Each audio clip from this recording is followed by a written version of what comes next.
Hello student. देखिए, 12th class से बात कर रहे थे 3rd चैप्टर की, और इससे पहले जो वीडियो थी उसमें हम इलेक्ट्रिक करंट के बारे में पढ़ चुके हैं। अब जो देखिए नेक्स्ट टॉपिक है इसके साथ, तो उसमें देखिए वैसे तो इलेक्ट्रिक करंट के साथ काफ़ी कुछ बताया था, लेकिन उसके साथ अब जो नेक्स्ट टॉपिक हम बात करते हैं ओम्स लॉ की, इसके बारे में हम 10th में पढ़ चुके हैं।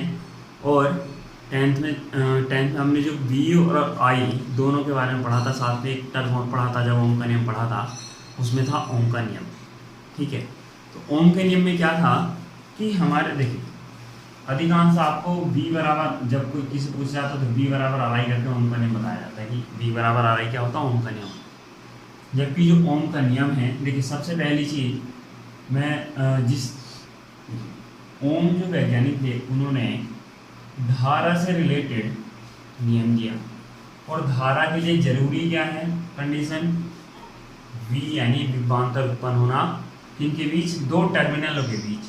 तो धारा और विभवांतर आपस में समानुपाती होते हैं कब, यदि किसी चालक की फिजिकल प्रॉपर्टीज़ हैं उनको ना बदला जाए। जैसे आप बात करो टेम्परेचर की, ठीक है, उसकी ज्यामिति की, या ज्यामिति से आप उसकी बात करो आकार वगैरह की, ठीक है, ताप दाब, ये जो जितनी भी कंडीशंस हैं ये सारी की सारी किस चीज़ में आ जाती हैं, फिजिकल प्रॉपर्टीज में आ जाती है। यानी अगर चालक की जो फिजिकल भौतिक अवस्थाएं हैं, ठीक है, अगर फिजिकल जो उसकी एक्टिविटीज होंगी उनको चेंज ना किया जाए, टेम्परेचर हुआ, प्रेशर हुआ, ज्योमेट्री हुई उसकी, ठीक है, और साइज वगैरह ले लो आप, तो ये सब चीज़ें अगर अपरिवर्तित रहें, लेंथ वगैरह इसी में आ जाएगी।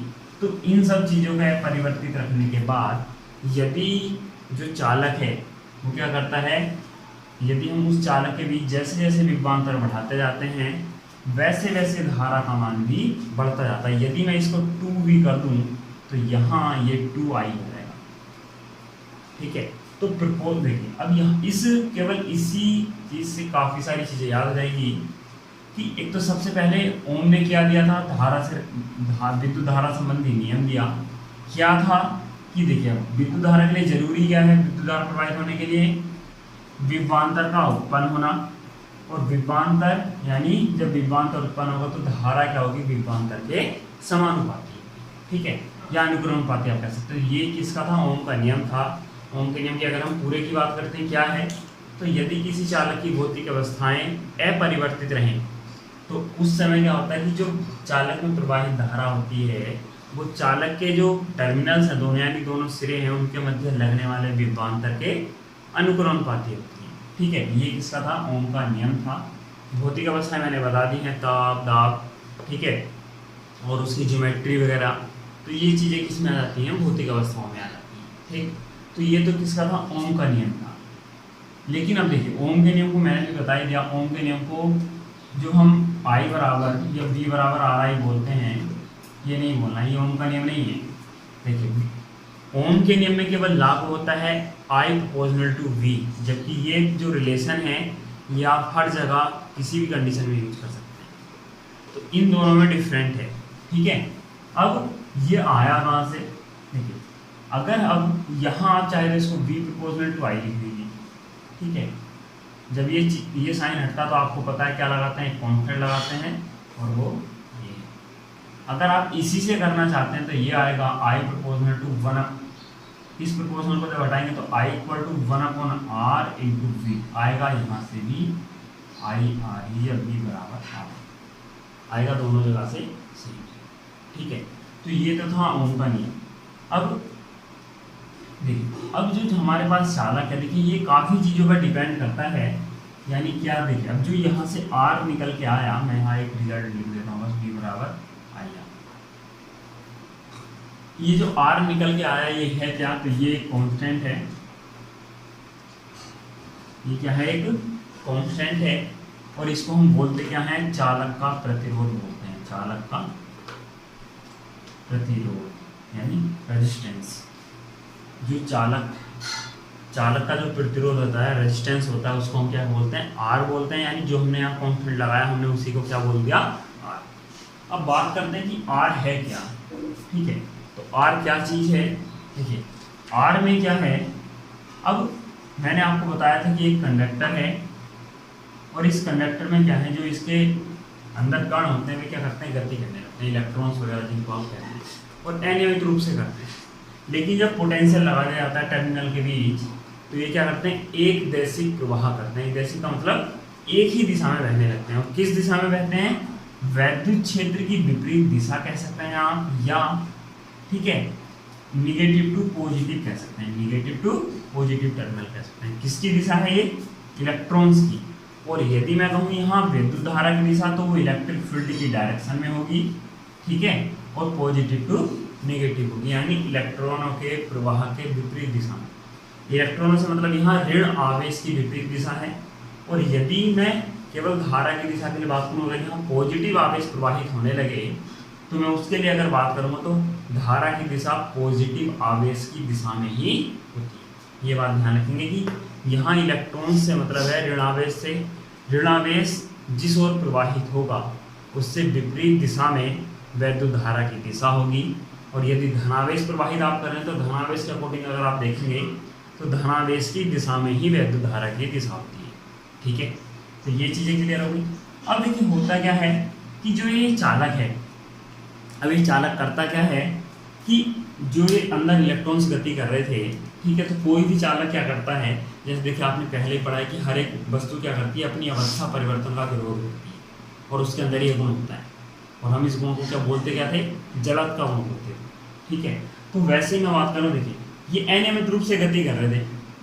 अब अनियमित रूप से गति कर रहे थे, हमने क्या लगाया, यहाँ टर्मिनल विभवांतर लगा दिया और उसके बाद ये इलेक्ट्रॉन क्या करने लगे, एक दिशा में गति करने लगे। अब जो चालक है, चालक इस चेंज का विरोध करेगा। आप ये समझ के चलिए कि चालक क्या करेगा, इस चेंज का विरोध करेगा। और वही विरोध क्या होता है कि इलेक्ट्रॉन्स को पॉजिटिव से निगेटिव टर्मिनल तक जाने में रुकावट उत्पन्न करता है। यही जो चेंज करने के लिए जो रुकावट उत्पन्न कर रहा है चालक, वही रुकावट क्या होगी कि इलेक्ट्रॉन्स को निगेटिव से पॉजिटिव टर्मिनल तक जाने के लिए जो रुकावट आ रही है, यानी जो चालक ऐसी चीज अवरोध उत्पन्न कर रहा है ऐसा कि वो निगेटिव से पॉजिटिव टर्मिनल तक इलेक्ट्रॉन्स को नहीं जाने दे रहा, तो यही जो अवरोध है, यही अवरोध आपका कहलाता है रेजिस्टेंस, यानी चालक का प्रतिरोध। और ये प्रत्येक वस्तु में होता है कि जो भी विद्युत धारा की सुचालक वस्तुएं हैं, सुचालक जो वस्तुएं होंगी, जो चालक होंगे, तो प्रत्येक के अंदर हर एक क्या होता है, अपना रेजिस्टेंस होता है, ठीक है। और वो उत्पन्न क्यों होता है, वो मैंने आपको बताया है कि जो अंदर कण वगैरह गति कर रहे होते हैं तो उन कणों की गति का विरोध किया जाता है, और वही अवरोध जो उन कणों की गति के मार्ग में आता है वो क्या कहलाता है, रेजिस्टेंस कहलाता है, ठीक है। तो कितनी चीजें होगी, देखिए ओम का नियम हो गया और फिजिकल सिग्निफिकेंस ऑफ आर हो गया। फिजिकल देखिए, फिजिकल सिग्निफिकेंस ऑफ आर में मैंने आपको आर के बारे में जानकारी दी है, कहाँ से उत्पन्न हुआ और है क्या। अब आगे बात करते हैं डायमेंशन। तो देखिए हम सूत्र पढ़ चुके हैं, अभी v बराबर आ रहा है यहाँ से, और अगर मैं बात करता हूँ इस r की, तो r बराबर आ जाता है v/i, ठीक है। इस v का मतलब w/q और /i, ठीक है।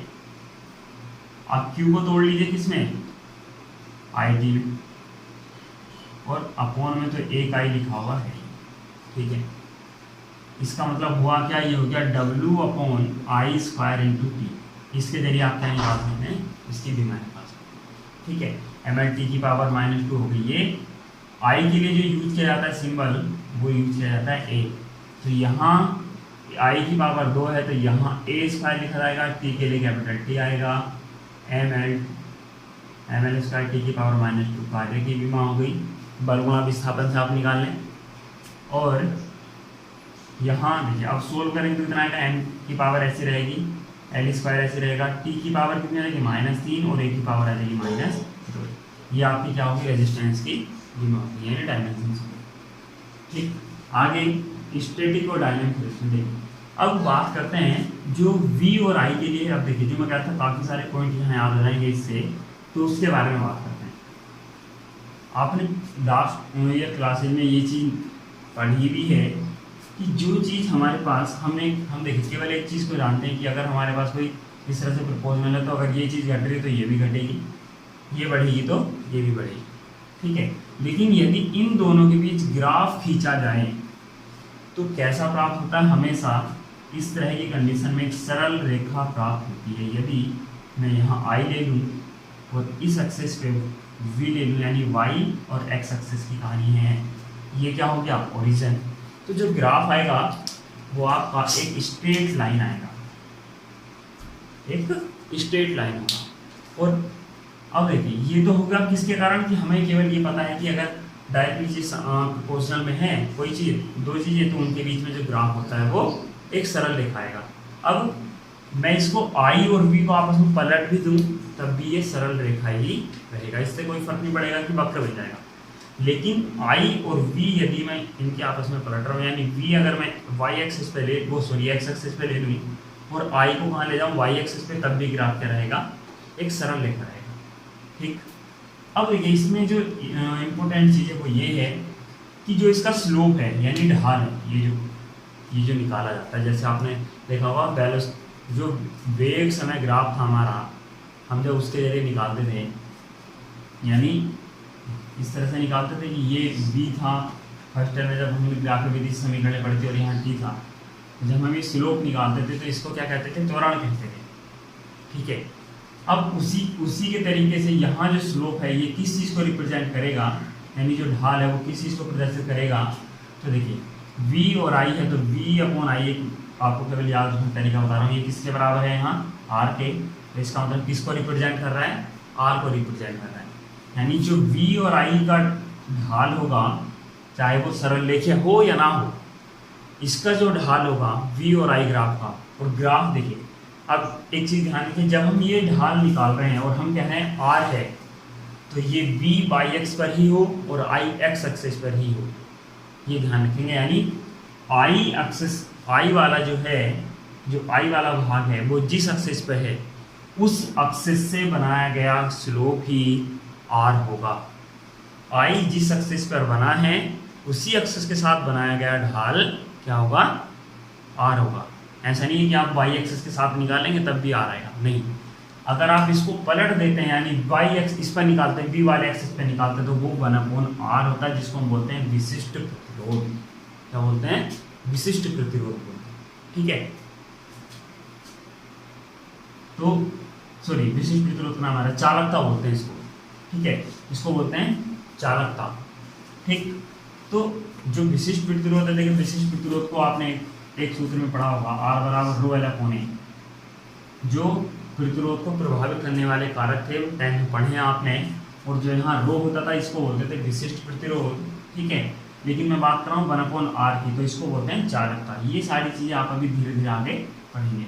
फिलहाल केवल आप ये ध्यान रखें कि ये जो I है वो जिस एक्सिस पर है, तो vi का जो स्लोप है वो i एक्सिस के साथ जो कोण बनाएगा हम उसको क्या कहेंगे, r कहेंगे। ठीक है, अब मैंने इसको विपरीत भी बता दिया आपको। अब देखिए रेजिस्टेंस क्या होता है, दो तरीके का होता है, एक स्टैटिक एक डायनामिक। यानी ग्राम के लिए बात कर रहे हैं, यानी स्थिर की बात कर रहे हैं, और एक गतिक की बात कर रहे हैं। यहाँ स्थिर से मतलब है नियत धारा जब प्रवाहित हो रही है, कौन सी, नियत धारा।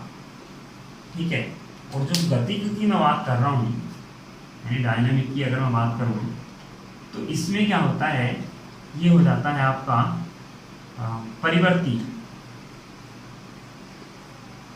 धारा। परिवर्ती धारा से मतलब और नियत धारा से मतलब, देखिए नियत धारा का मतलब है जिसका मान परिवर्तित ना हो रहा हो समय के साथ। ठीक है, और परिवर्ती धारा का मतलब है कि धारा का जो मान है वो परिवर्तित होता चला जा रहा है, धारा का जो मान है वो परिवर्तित होता चला जा रहा है। तो ये दोनों चीज़ें क्या हैं, अलग अलग है।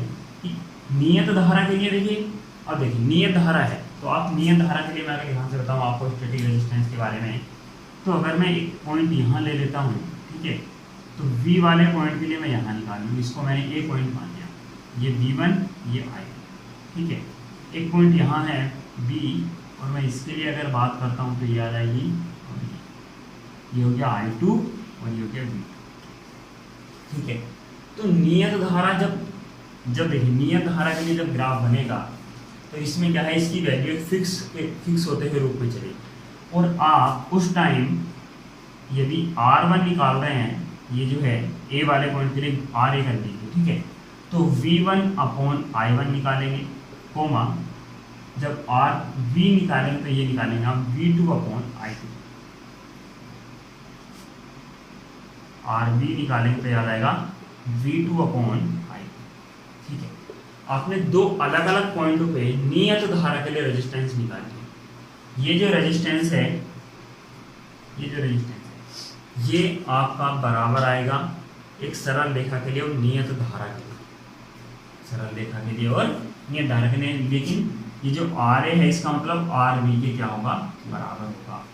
ठीक है, तो ये कहानी तो किसके लिए होगी, नियत धारा के लिए, यानी जो स्टैटिक रेजिस्टेंस है आपका। डायनामिक रेजिस्टेंस में क्या होता है, परिवर्ती के लिए देखिए, जब भी आपने परिवर्ती चीज की बात की होगी तो उसके लिए आपने पढ़ा होगा कि किन दो पॉइंटों के मध्य परिवर्तित है, उस चीज का पता होना चाहिए। किन दो पॉइंटों के मध्य वो चीज परिवर्तित हो रही है, उन दोनों पॉइंट के बारे में पता होना चाहिए। मान लिया ए और बी पॉइंट के बीच में जो धारा है वो परिवर्तनशील है। ठीक है, तो आप सिंपल सी चीज है कि V देखिए आर बराबर क्या है, V अपॉन आई है।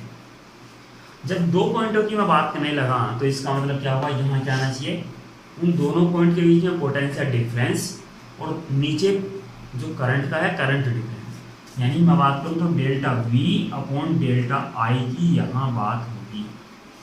ठीक है, अब कौन कौन से पॉइंट हैं और कौन कौन से नहीं है उनके बारे में देखिए।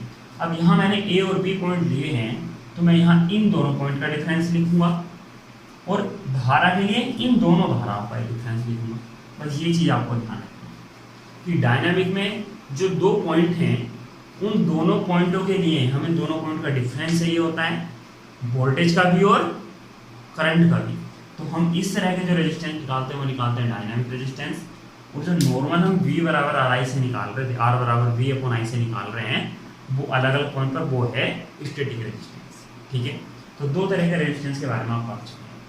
अब देखिए जो ओम के नियम के आधार पर जो चालक बांटे गए हैं, बांटे गए हैं दो प्रकार से। ठीक है, कौन कौन से, एक होते हैं ओमिक और एक होते हैं नॉन ओमिक, यानी ओमीय और अनोमीय चालक। ठीक है, ओमीय और अनोमीय चालक। तो देखिए सबसे पहले ओमीय चालक की जो विशेषताएं हैं मैं उनकी बात कर लेता हूँ।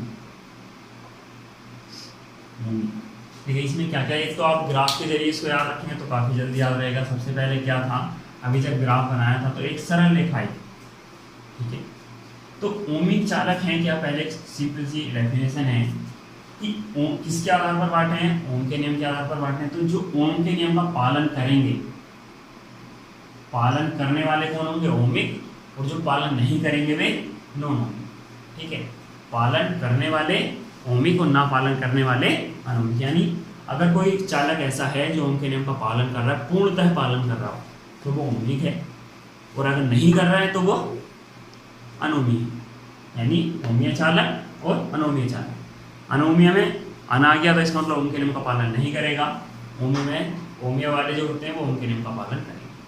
तो ओमीय चालक के लिए क्या होता है कि जो V प्रोपोर्शनल टू I है, ये अभी मैंने बताया था आपको कि यदि दो टर्म ऐसी इस तरह से लिखे हो फिजिकल क्वांटिटी, तो उनके बीच जो ग्राफ होता है वो कैसी रेखा होती है, एक सरल रेखा होती है। ठीक है, और ये हमेशा ही अगर ओमीय चालक है तो उसके लिए हमेशा ही एक सरल रेखा प्राप्त होगी। दूसरी मैंने बताया था आपको कि जो रेजिस्टेंस होगा वो स्लोप होता है।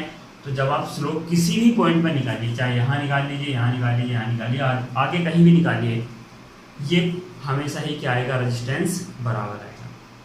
ठीक है, तो आपको दो कंडीशन याद होगी कौन कौन सी, कि एक तो V और I के बीच में जब ग्राफ खींचा जाता है ओमीय चालक के लिए तो वो एक सरल रेखा प्राप्त होती है। दूसरी, इसके किसी भी बिंदु पर आप रेजिस्टेंस निकालेंगे, स्टैटिक रेजिस्टेंस, तो V बराबर किससे निकालें, R बराबर V अपॉन I से निकालेंगे।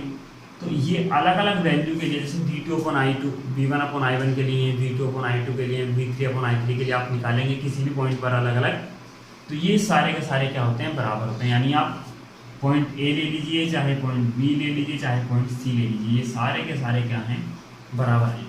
ठीक है, साथ में एक प्रॉपर्टी और होती है, देखिए अगर आप क्या करते हैं, जो डायनामिक और स्टैटिक रेजिस्टेंस की हम बात करते हैं, यानी RS और RD, तो मैंने RS निकालने के लिए क्या बताया था कि आप किसी भी एक पॉइंट पर निकाल सकते हैं, वो क्या होगा, स्टैटिक रेजिस्टेंस। और डायनामिक के लिए मैंने क्या बताया था कि दो पॉइंटों के मध्य क्या चाहिए, डिफरेंस चाहिए। ठीक है, तो दो पॉइंटों के मध्य डिफरेंस से मतलब है कि आप दो पॉइंटों के मध्य डिफरेंस से जो भी आप वैल्यू निकाल कर चल रहे हैं वो हमेशा ही इस स्टैटिक रेजिस्टेंस के बराबर आएगी। यानी किसी भी बिंदु पर रेजिस्टेंस आप निकाल लीजिए वो, या दो किन्हीं भी पॉइंट, कोई भी आप दो पॉइंट ले लीजिए, उनके बीच में आप डायनेमिक रेजिस्टेंस निकालिए, हमेशा ही सारी कंडीशंस में रेजिस्टेंस बराबर ही रहेगा, ये चेंज नहीं होगा। ठीक है, इस बात को आप ध्यान रखिए। तो ये आपके ओमीय चालक के बारे में बात है। ठीक है, इसका एक चीज़ और है, देखिए कि ओमीय जो चालक हैं वो रिवर्सेबल प्रॉपर्टी रखते हैं। रिवर्सेबल प्रॉपर्टी से मतलब यदि ऐसा मान के चलिए, मैं चलिए एक ग्राफ और बनाता हूँ कि वोल्टेज और धारा के मध्य यदि ग्राफ बनाया जाए तो वोल्टेज को मैंने बोला वाई, वो हाँ वाई एक्सेस पे, और धारा को आई एक्सेस के लिए बात कर रहे थे। तो यदि मैं क्या करता हूँ, कुछ वोल्ट की कोटि की क्या लगाता हूँ, धारा लगाता हूँ। ठीक है, कुछ वोल्ट की कोटि की मैंने धारा लगा दी। तो यहाँ अगर मुझे मिली एम्पियर की धारा मिलती है, कुछ मिली एम्पियर की, तो यदि मैं इस साइड भी कुछ वोल्ट की क्या करता हूँ, रिवर्सेबल वोल्टेज अगर लाता हूँ इसी वोल्टेज की, जितनी वोल्टेज पहले थी फॉरवर्ड में यानी आगे वाले भाग में, तो जैसे धारा जितनी यहाँ मिल रही है उतनी ही मिली एम्पियर की धारा यहाँ भी मिलती चली जाएगी। तो ये रिवर्सेबल प्रॉपर्टी है ओमीय चालकों की। किसकी प्रॉपर्टी है? ओमीय चालकों की रिवर्सेबल प्रॉपर्टी। अब मैंने आपको जितनी ये कंडीशन बताई हैं, अनोमीय चालक में एक भी फॉलो नहीं होगी। ठीक है, ये वास्तविक विश्लेषण है कि हम कैसे पता करते हैं ओमीय चालक का और अनोमीय चालक का।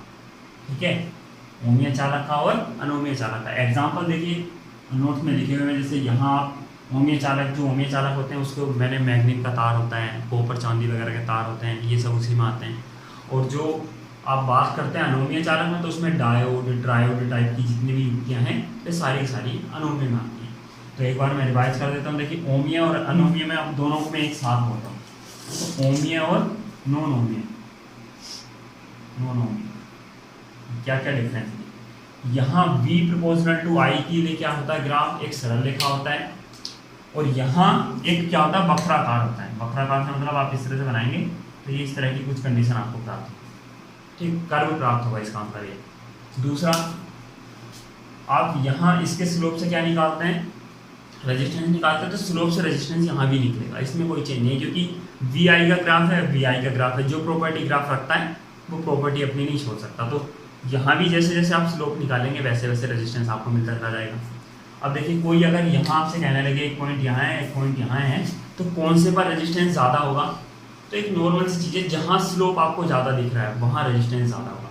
तो स्लोप कहाँ ज़्यादा है, यानी ढाल कहाँ ज़्यादा है, देखिए यहाँ वाले बिंदु पर ढाल कम है और यहाँ वाले पर ढाल ज़्यादा है, तो रेजिस्टेंस आगे वाले पर ज़्यादा होगा। ये केवल एक क्या है, कॉम्पिटिटिव एग्जाम का क्वेश्चन है कि आपको ग्राफ दे दिया जाए और बिंदु लगा दिए जाए उस पर, और पूछा जाए इनको रेजिस्टेंस के घटते या बढ़ते क्रम में लगाइए, तो आप इसके जरिए देख सकते हैं बिना किसी चीज़ को सोल्व किए, क्या कि पॉइंट पर जहाँ आपको स्लोप ज़्यादा दिख रहा है, ढाल ज़्यादा दिख रहा है, उसका रेजिस्टेंस ज़्यादा होगा, जहाँ ढाल आपको कम दिख रहा है वहाँ रेजिस्टेंस कम।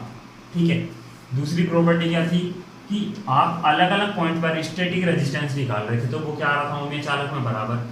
आप यहाँ अगर निकालते हैं तो अलग अलग आएगा, क्यों, क्योंकि देखिए यहाँ जो ढाल है वो लगातार परिवर्तित होता चला जा रहा है, जबकि यहाँ क्या था, एक सीधी सरल रेखा थी, उसमें क्या था, हर जगह ढाल आपके लिए समान था। ठीक, आगे स्टैटिक और डायनेमिक रेजिस्टेंस बराबर थे, यहाँ ऐसा नहीं होगा, स्टैटिक और डायनेमिक रेजिस्टेंस बराबर नहीं आएंगे। ठीक, नेक्स्ट एक लास्ट में बताया था मैंने, ये वाली जो प्रॉपर्टी बताई थी कि रिवर्सेबल प्रॉपर्टी रखता है।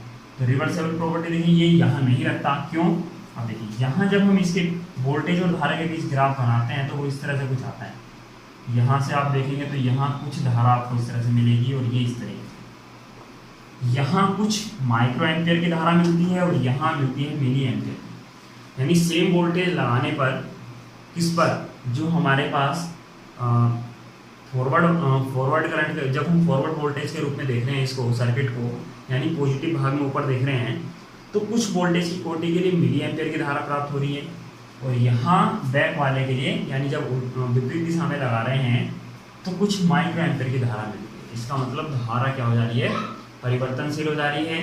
और यानी नॉन ओमिक कंडक्टर में रिवर्सेबल प्रॉपर्टी रखते हुए रेजिस्टेंस बढ़ जाता है, जिसकी वजह से धारा कम हो जाती है। ये एक प्रॉपर्टी आप याद रखनी होगी आपको। देखिए कि आप अगर नॉन ओमिक चालक की बात कर रहे हैं तो नॉन ओमिक चालक में क्या होता है कि आप जो वोल्टेज लगा रहे हैं फॉरवर्ड के लिए, यानी अब एक पॉजिटिव बायस के लिए, तो उस टाइम जो आप वोल्टेज लगा रहे हैं उसके लिए धारा आपको मैक्सिमम मिलेगी, किसकी अपेक्षा, रिवर्स बायस की अपेक्षा। रिवर्स बायस में क्या होता है, अनोमीय चालक का प्रतिरोध बढ़ जाता है, जिसकी वजह से धारा का मान कम हो जाता है। तो आई होप कि आपको ये चीज़ें समझ में आई हो। तो थैंक यू फॉर वॉचिंग।